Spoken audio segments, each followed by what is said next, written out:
Hello दोस्तों, फिर से एक बार आप सभी का स्वागत है। वेलकम है आपके अपने चैनल एसआरजे मैथमेटिक्स पर। दोस्तों, इस वीडियो के अंदर मैं लेकर आया हूं आपके लिए अपनी जो क्लास 10th है उसके प्रश्नावली दो बहुपद और जिसके कुछ बनने वाले छोटे छोटे महत्वपूर्ण प्रश्न है जो परीक्षा की दृष्टि से काफी इंपॉर्टेंट और महत्वपूर्ण है।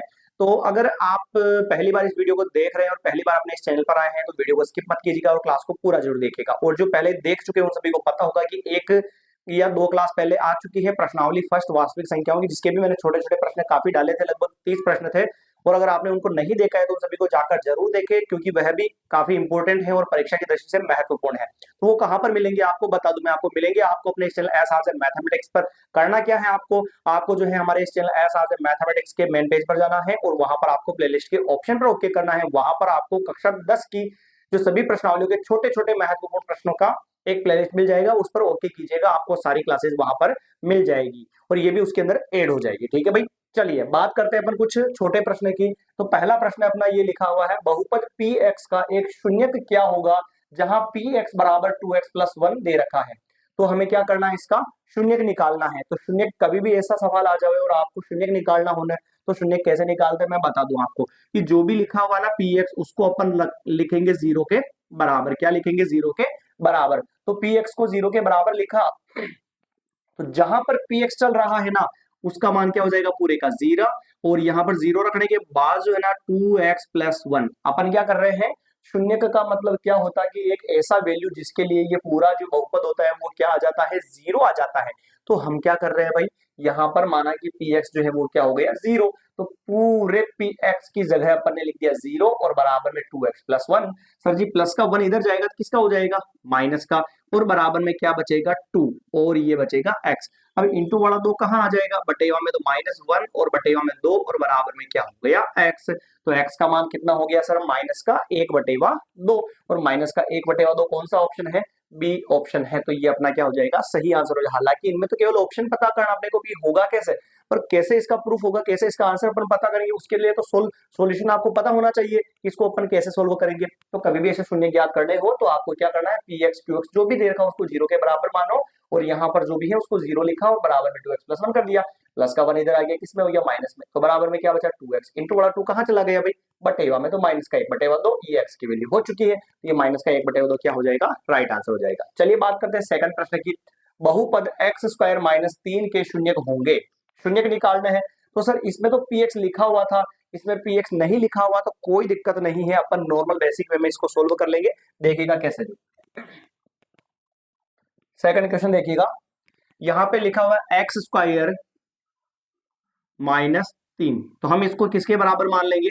जीरो के बराबर। इसमें भी तो पूरे को जीरो के बराबर माना था ना, तो इसमें भी अपन x² - 3 को जीरो के बराबर मान लेंगे। फिर क्या करेंगे सर जी?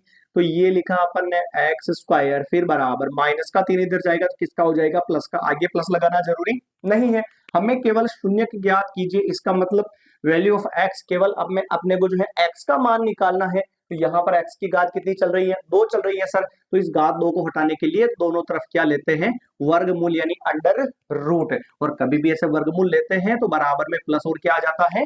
माइनस। वर्गमूल लेते हैं बराबर में प्लस माइनस आ जाता है। स्क्वायर से अंडर रूट क्या हो जाएगा? कट जाएगा तो बचेगा x और इधर बचेगा प्लस माइनस अंडर रूट 3। इसका मतलब क्या हुआ? प्लस का अंडर रूट 3 और क्या आ जाएगा? माइनस का अंडर रूट 3। तो चेक करो भाई, एक प्लस का और एक माइनस का कहां पर है? और दोनों ही रूट में। इसमें भी नहीं है सर, इसमें भी नहीं है, इसमें भी नहीं है, तो ये वाला ऑप्शन क्या हो जाएगा? B is the right answer हो जाएगा। कोई दिक्कत है क्या इसके अंदर भाई? क्योंकि एक तो माइनस का और एक कुछ नहीं है तो किसका हो जाएगा? प्लस का हो जाएगा ना। ये अपना आंसर क्या हो गया? सही हो गया। तो ऑप्शन 2 जो है सही हो जाएगा सेकंड प्रश्न में। अब बात करते हैं अपन थर्ड प्रश्न की। तो थर्ड वाला प्रश्न क्या कहता है, यदि पी एक्स बराबर x² - 2x+15 के शून्यक ए और बी है तो ए बी का मान क्या होगा? बहुत अच्छा प्रश्न है, पर अपने को क्या है कि हार्ड लगता है। अपन सोचेंगे कि पहले इसको सोल्व करेंगे, इसके शून्यक निकालेंगे, फिर क्या करेंगे पता नहीं चलेगा। तो देखिए ध्यान से समझिएगा कैसे इसको सोल्व करना आपको।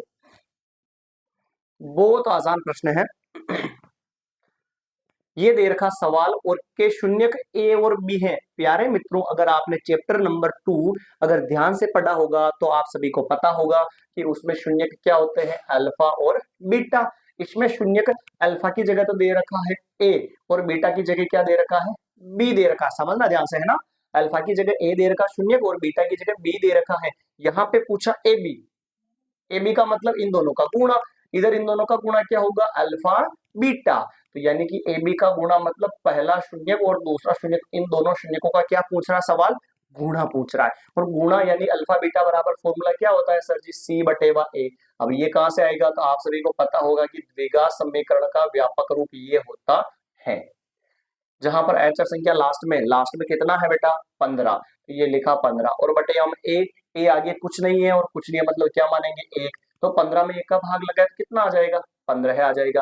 तो ऑप्शन नंबर जो है ना, ए इज द राइट आंसर हो जाएगा। ऑप्शन नंबर ए क्या हो जाएगा, इसका सही सॉल्यूशन हो जाएगा। इसमें कोई दिक्कत है क्या बेटा, इसमें नहीं है ना भाई, ऑप्शन नंबर ए सही हो जाएगा। क्लियर। अब आगे बात करते हैं अपन चौथे प्रश्न की। चौथा प्रश्न क्या कहता है, यदि पी व क्यू बहुपद x square minus 2x plus 1 के शून्य हो तो 1/p प्लस 1/q का मान क्या होगा, ये पता करना है। सर जी पता तो करना पड़ेगा अपने को। अब कैसे भी करो आप, चाहे ऐसे लिखो चाहे ऐसे लिखो, तो पहले इसको कर देते हैं अपन रफ। एक बार थोड़ा सा स्क्रीनशॉट ले लीजिए ताकि मैं ऊपर वाले 3 प्रश्नों को रफ कर देता हूं। करो भाई रफ, चलिए।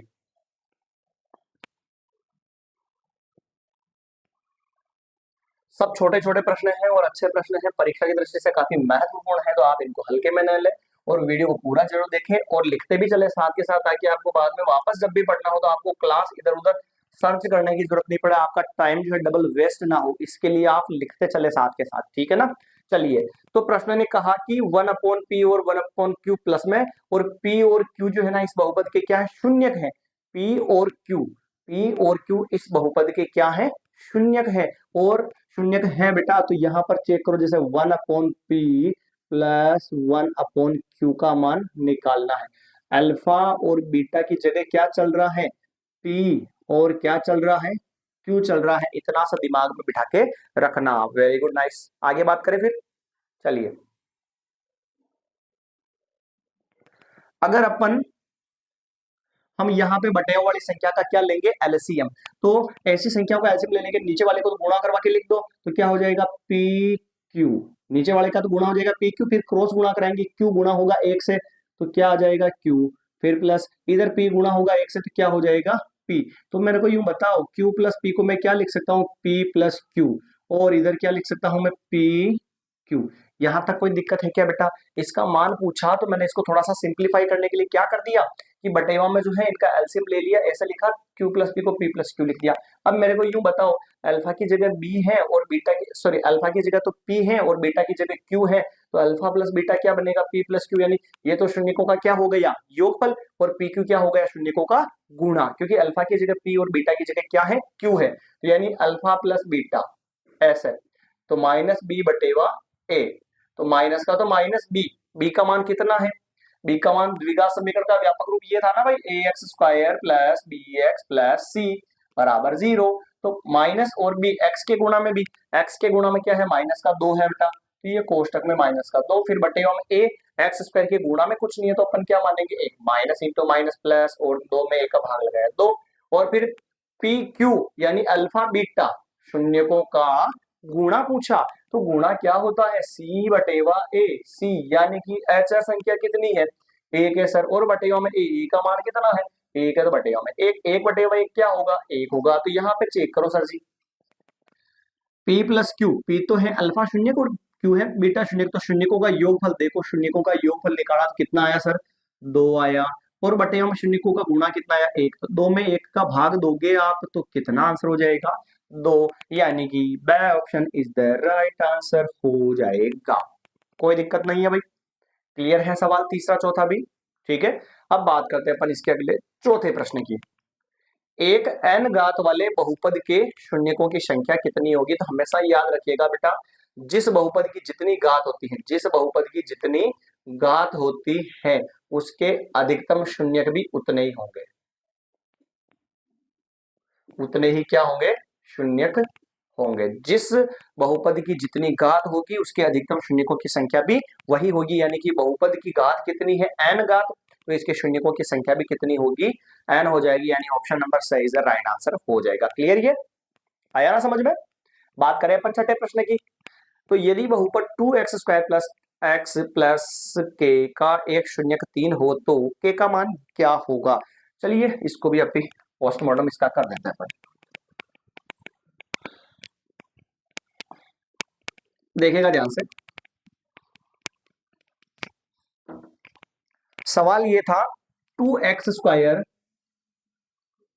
प्लस एक्स प्लस के, ये बहुपद है जिसका एक शून्यक क्या है बेटा, 3 है। एक शून्यक का मतलब यूं सोचो कि x का मान, एक मान कितना है, 3 है, ठीक है भाई। और x का मान शून्य का मतलब क्या होता है, ये जो भी मान है ना, अगर अपन इस सवाल में रखते हैं तो इस पूरे का आंसर क्या हो जाता है, 0 आ जाता है। यानी कि ऐसे 2 इंटू 3 की घात 2 फिर प्लस x की जगह 3 फिर प्लस k और बराबर में क्या हो जाएगा, 0। तो ये तो हो जाएगा 2 इंटू 3 की घात 2 यानी 3 इंटू 3 फिर प्लस 3 फिर plus k is equal to 0। 3 into 3 9, 9 into 2 18 है, फिर प्लस का 3 फिर प्लस का k इज इक्वल टू 0। तो इनको जोड़ूंगा मैं तो 21 plus k is the equal 0, plus के 21 को उधर भेज देंगे तो के बराबर क्या हो जाएगा, माइनस का 21 हो जाएगा। यानी कि जो है option number the is the right answer हो जाएगा। तो आप देख सकते हैं कि इसको अपन कैसे सोल्व कर सकते हैं। आया आपको समझ में? जो भी मान था शून्य का वो x की जगह रखकर बराबर में क्या लिख देंगे, 0 लिख देंगे। तो फिर उसको सोल्व करेंगे, सिंप्लीफाई करेंगे तो अपना जो आंसर है वो क्या हो जाएगा, माइनस का 21 हो जाएगा। तो फटाफट से उठाइए एक बार इसका स्क्रीनशॉट, फिर अपन बात करते हैं इसके आगे के कुछ और छोटे छोटे महत्वपूर्ण प्रश्नों की। चलिए उठाइए स्क्रीनशॉट, लीजिए सर। नेक्स्ट अगले प्रश्न की अपन बात करते हैं। तो एक द्विघाती बहुपद 3x² प्लस 15x प्लस 12 के शून्य होंगे, दोनों धनात्मक दोनों ऋणात्मक, एक धनात्मक एक ऋणात्मक या इनमें से कोई नहीं। ठीक है भाई, तो देखते हैं इसको कैसा सोल्व करना है। तो वैसे तो इसका क्या होता है, एक सिंपल फंडा भी दे रखा है पर अपने किताब के अंदर नहीं है, तो उसको अपन एक बार सर्च करके मैं आपको इसका सही तरीके से प्रॉपर वे में शॉर्टकट में बता दूंगा। फिलहाल तो अपन इसको सिस्टम वाइज कैसे करते हैं उसको देख लेना आप। बाकी इसका शॉर्ट फॉर्म होता है जो अपन एक आगे एक सवाल और आएगा इसी क्लास का, उसके अंदर इसको और उसको मैं दोनों को एक ही साथ में क्लियर करवा दूंगा कि कैसे आपको शॉर्ट वे में इनके आंसर पता करना, ऐसे ऋणात्मक धनात्मक पूछ ले तो ठीक है। बाकी तो के शून्य होंगे, तो जैसे कि ये 3x² और प्लस का 15x और प्लस का 12 है ना, इसके अपन क्या निकालेंगे, अभाज्य गुणनखंड वाली विधि से सोल्व करेंगे। तो 3x² प्लस इसको मैं लिखूंगा 12x और प्लस का 3x और प्लस के 12 है। इधर मैं कॉमन लूं तो 3x, गुणनखंडी विधि नहीं बता रहा हूं मैं, ठीक है ना, डायरेक्ट कह रहा हूं कि शून्य कैसे निकालेंगे वो निकाल कर अपन बता देंगे, क्योंकि गुणनखंड विधि से शून्य निकालना मैंने चैप्टर के अंदर पढ़ाई है, तो आप उसको जाकर जरूर देखें, प्लेलिस्ट में आपको सारी क्लासेस मिल जाएगी। क्लियर है ना? और 3x कॉमन लिया तो x प्लस 12 हो गया, और इधर प्लस 3 कॉमन लिया, no no no no no 4 आएगा यहाँ पर, और प्लस इधर 3 कॉमन लिया तो x प्लस 4 आ जाएगा। तो एक तो बाहर वाले को लिखेंगे अपन और एक अंदर वाले को लिखेंगे, ये लिख दिया, यहाँ पे 3 था। ठीक है भाई, ये दो शून्य आएंगे, एक तो बनेगा इसका x प्लस 4 को लिखेंगे 0 के बराबर, तो प्लस का 4 उधर जाएगा, किसका हो जाएगा, माइनस का। एक 3x प्लस 3 बराबर 0 है, प्लस का 3 उधर जाएगा, किसका हो जाएगा, माइनस का 3 इंटू बड़ा 3 कहाँ चला जाएगा, बट्टियों में, 3 से 3 कटा तो -1, और इधर भी माइनस का 4, यानी दोनों ही माइनस के हैं।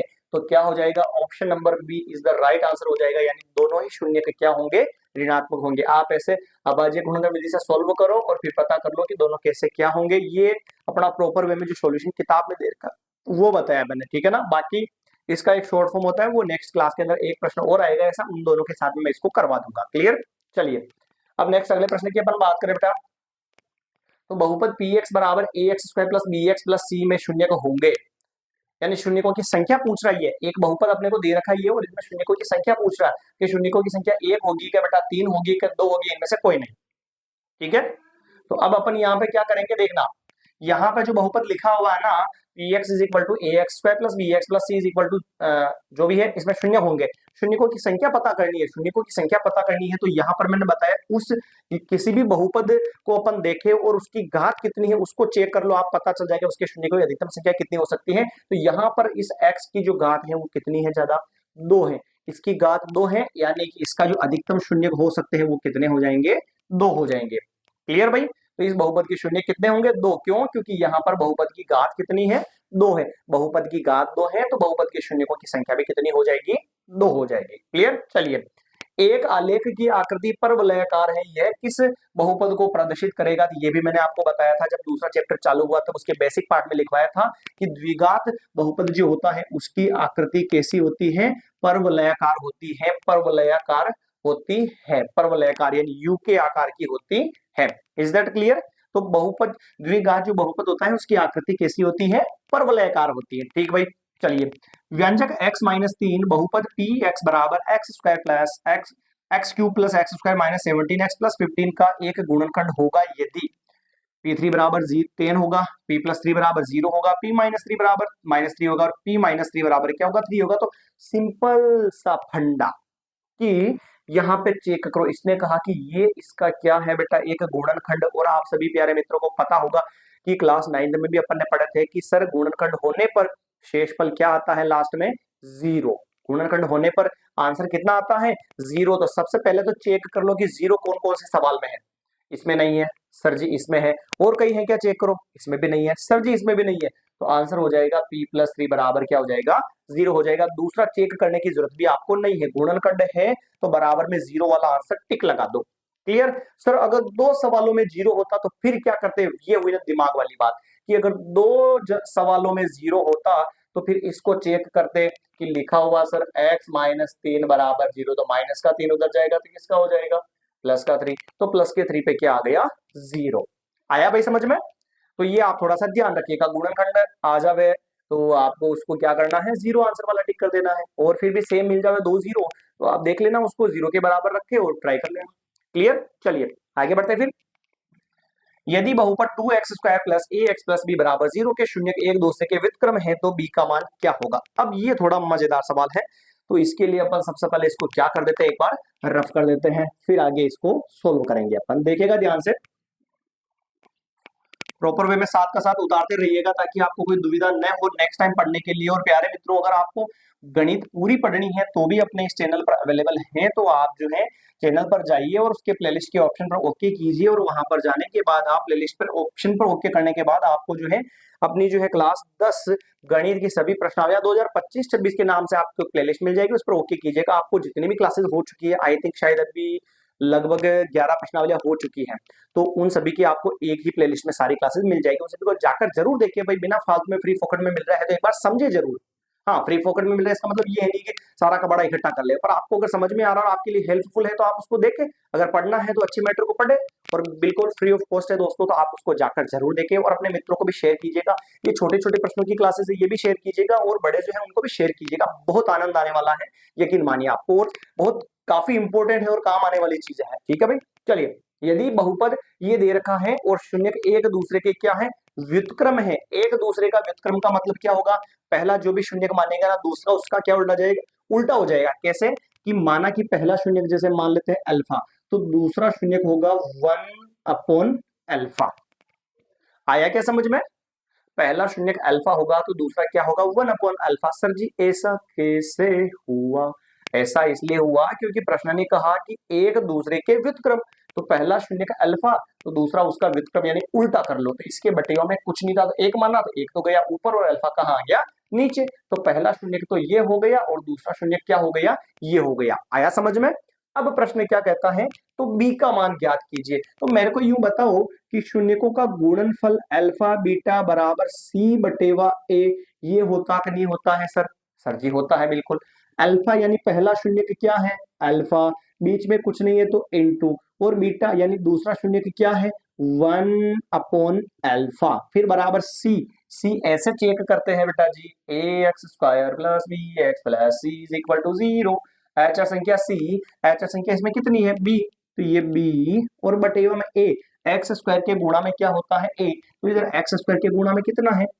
2। सर जी देखो अल्फा से अल्फा तो कट गया, कट गया, नीचे वाला 2 ऊपर चला जाएगा, तो 2 को 1 से गुणा करेंगे 2 1 जे 2 और इज इक्वल टू b। तो b का मान कितना हो चुका है? 2, यानी कि option number C is the right answer हो जाएगा।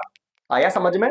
प्रश्न ने कहा कि दोनों शून्य के एक दूसरे के व्युत्क्रम है, तो पहला अल्फा माना तो दूसरा अपन ने 1/अल्फा मान लिया। फिर इसके बाद में क्या किया? तो शून्यकों का गुणनफल अल्फा बीटा वो c बटेवा a। अल्फा का मान तो अल्फा ही है और बीटा दूसरा शून्य 1/अल्फा, और c का मान b है और a का मान 2 है। कट कर दिया, नीचे वाला 2 ऊपर चला गया, 2 1 जे 2 और बराबर में क्या आ गया? b। Matter solve. क्लियर? चलिए फिर अपन लास्ट एंड फाइनल क्वेश्चन की बात करते हैं।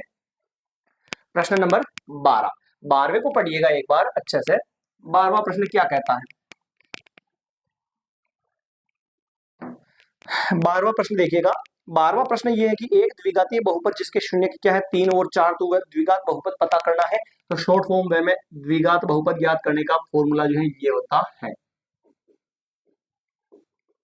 X square minus alpha plus beta x और प्लस अल्फा बीटा। इसने कहा कि एक द्विघातीय बहुपद जिसके शून्यक जो है 3 और 4 हैं, तो पहला शून्यक तो है अल्फा 3, दूसरा शून्यक है बीटा कितना 4 है। तो हमें वो द्विघात बहुपद पता करना है, तो एक्स स्क्वायर माइनस अल्फा का मान तो सर जी 3 है और प्लस बीटा का मान 4 है और एक्स प्लस अल्फा बीटा, तो अल्फा का मान तो है 3 इंटू बीटा का मान 4 is equal to 0। Then x square minus दोनों को क्या करें जोड़े तो हो जाएगा 7x और प्लस के 3 इंटू 4 12 बराबर में 0 को भूल जाओ, 0 को हटा देना है, बाकी जो बचा वो क्या हो जाएगा बहुपद।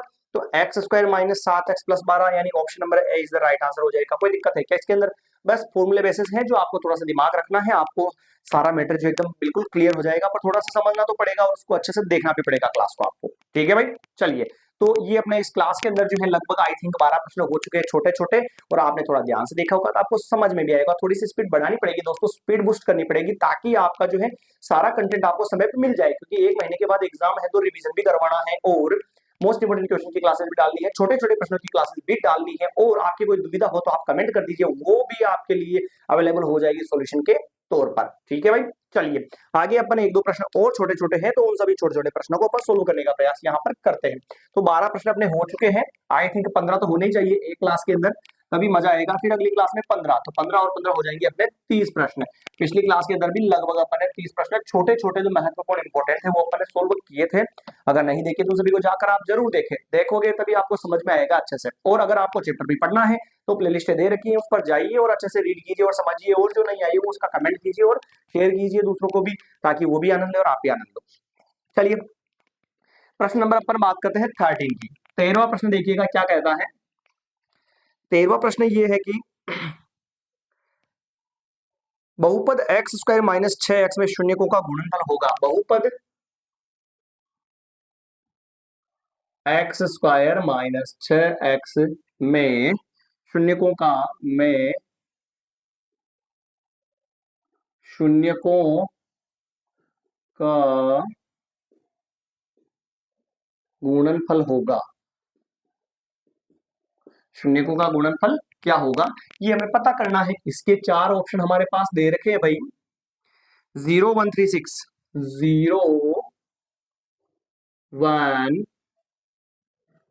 3 और क्या दे रखा है 6। ठीक है भाई, तो शून्यकों का गुणनफल ज्ञात करने का सूत्र क्या होता है बेटा, अल्फा बीटा बराबर सी बटे वा ए। ये क्या होता है, शून्यकों का गुणनफल ज्ञात करने का सूत्र होता है। और सर जी मान कैसे निकालते हैं, तो a x square plus b x plus c is equal to 0। ये द्विघात समीकरण का व्यापक रूप। ठीक है, और इसमें बहुपद दे रखा है तो 0 को क्या कर दो, हटा दो। लो जी हटा दिया। तो यहाँ पर देखो शून्यकों का गुणा पूछा है, तो alpha beta is equal to then c upon ए।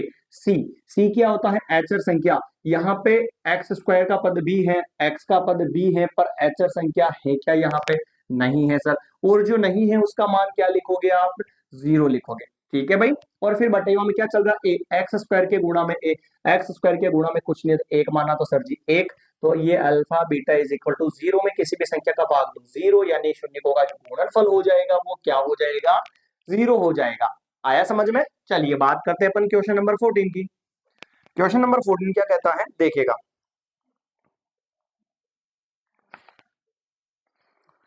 देखते हैं भैया ना, 2 मिनट और छोटे प्रश्न मिल जाओ अपने को तो अपन उनको देखते हैं।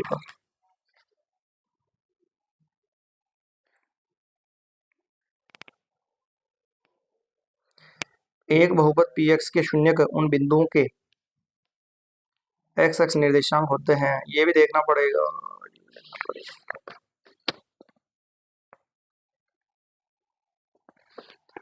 आई थिंक इसके सारे प्रश्न हो चुके हैं, छोटे छोटे प्रश्न। अब अपन बात करते हैं कुछ चुनिंदा प्रश्नों की जो अपने लिए काफी इंपॉर्टेंट है। चलिए 15वां प्रश्न देखते हैं। अब ऐसे वाले जो ऑप्शन है वो यहाँ पे खत्म हो चुके हैं, 2 प्रश्न और हैं जो नेक्स्ट क्लास में उसको मैं करवा दूंगा। अगला प्रश्न है 14वां, एक द्विघात बहुपद ज्ञात कीजिए जिसके शून्यक एक द्विघात बहुपद ज्ञात कीजिए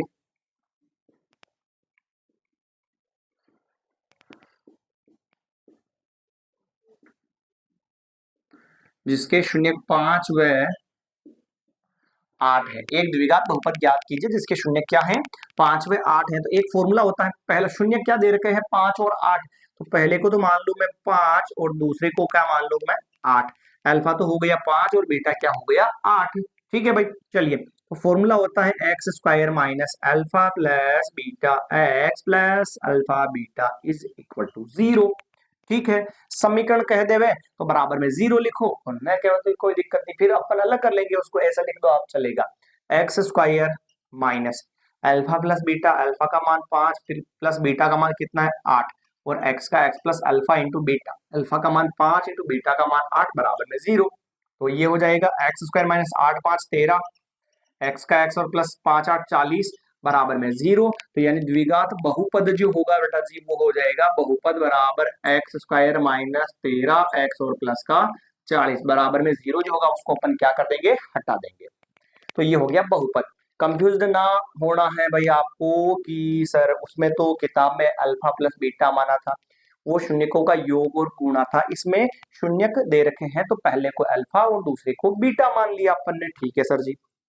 अगला प्रश्न है, एक द्विघात बहुपद का उदाहरण लिखिए। प्रश्न नंबर 15,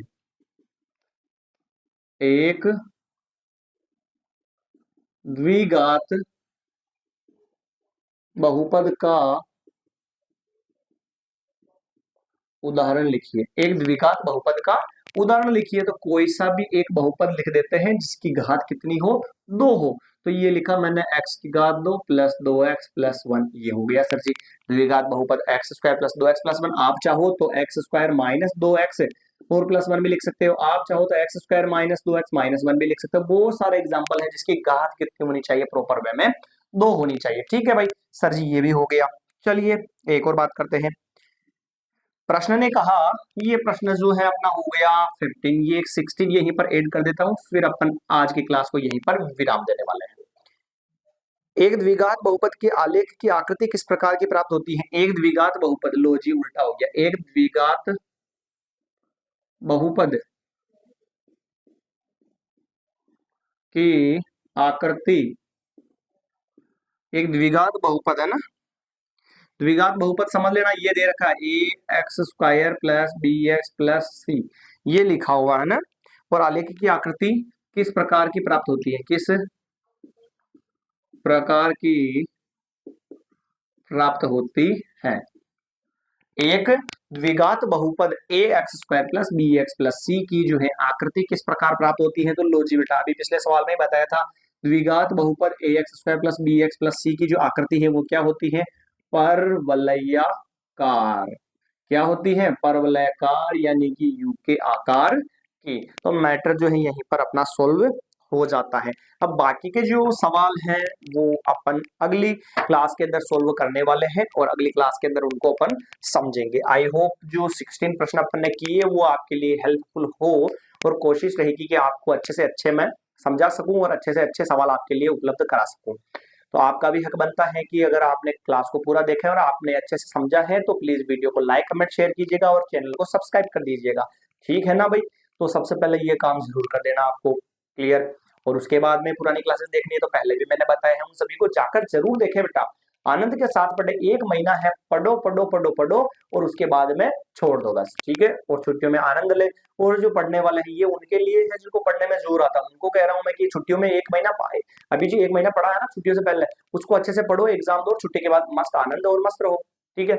और बाकी जो है आपको पढ़ना ही है भाई, 10th पास कर लिए तो कौन से झंडे गाड़ लिए, आपको 11th की तैयारी करनी है, 11th कर लिया तो फिर 12th करनी है, 12th कर लिया तो फिर एग्जाम की तैयारी करनी है, बीएड की, आप क्या कॉलेज की तैयारी करोगे, उसके बाद में आपको कंपटीशन की तैयारी करनी है, वो सारी बातें बाद की है। तो फिलहाल आपको 10th अच्छे से पास होना है, तो मैथमेटिक्स को अच्छे से कंप्लीट कर लीजिए। और कोई भी दुविधा हो, कोई भी सवाल आपको नहीं आता तो आप कमेंट कीजिएगा कि सर मुझे ये सवाल समझ में नहीं आ रहा है, एक बार आप क्लास डाल दीजिए, उसकी उस सवाल की स्पेशली आपके लिए क्लास हो जाएगी जिसमें आपकी दुविधा वाला प्रश्न मैं वहां पे सोल्व करके डाल दूंगा। मिलेंगे अपन दोस्तों नई क्लास के अंदर। सभी मेरे प्यारे विद्यार्थियों को सीताराम, धन्यवाद, जय हिंद, जय भारत।